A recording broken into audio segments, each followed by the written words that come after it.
Tonight's episode is brought to you by SLURM. It's highly addictive. Ooh. Whimmy, wham, wham, wozzle!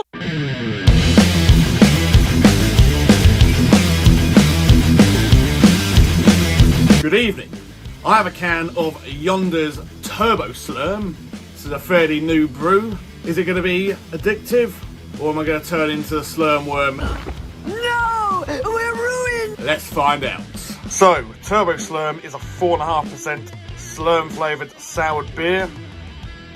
Kicks like a buggaloo, tastes like a SLURM. Let's have a look on the back. So, our latest intergalactic collaboration had us travelling the wild green Yonder, get it?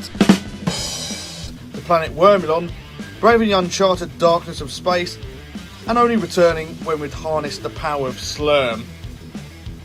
Since our return to Earth, we've amped it up a notch, kicked it up a notch, BAM! With a touch of booze, and can confirm it's highly delicious, not highly addictive.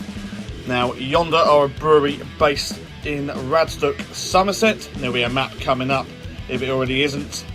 At the time of filming, Yonder do not have a public tap room. However, hopefully one day in the future, Yonder will have a tap room somewhere because their beers are absolutely delicious. Blended in the UK by Yonder Brewing and Blending Limited. The workshop Rookery Farm, Radstock, Somerset, Bravo Alpha 3 for Uniform Lima.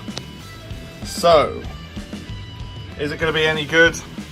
Or am I going to be going down the drain trying to find something better to drink? I could fit if I didn't have these damn arms.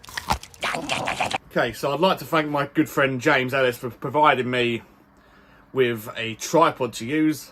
I'd like to thank you ever so much, because now my beer pouring isn't going to look like the Elephant Man. But let's get this one open. We also have a new Tiny Rebel glass. I don't know what the sort of design is for these, but let's crack this one open, shall we? See, two hands. Got it open. And let's get into the glass.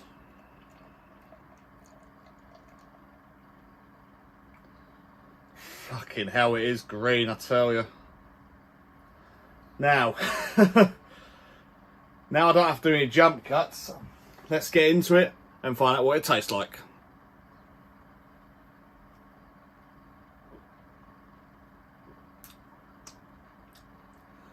There's definitely like a sort of bubblegummy sort of apple taste to it.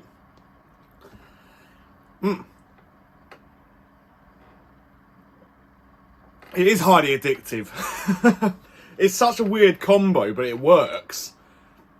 Like, you've got the initial taste of apple, and then like sort of bubblegummy aftertaste of it, just with a little kick of sourness.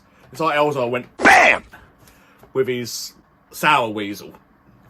But yeah, I mean, it's quite a unique sort of thing, because obviously no one knows what SLURM is meant to taste like, apart from Matt Groening. So, I don't know, it's down to your imagination to think what SLURM actually tastes like in Futurama. But this one, it's quite a nice affair. So what am I going to give this one? I'm going to give it a 4.5 out of 5. Because it's got a really funky taste to it. But it's one of those things where you can just drink it all night and then become addicted to. And I think that's probably the essence of SLURM anyway. Just to get you addicted, should I say. Even though the product comes out of a worm. But you don't know that if you're drinking it on planet Earth. You have to go to planet Wormilon and go on the tour. And maybe the Gronkalonkers will start singing you whatever songs they're singing about. But yeah, let me know what you think. Have you had this before? It is a new brew. So by the time it comes out, it'll be a couple of weeks. But yeah, until next time, cheers and take care. Goodbye, everybody.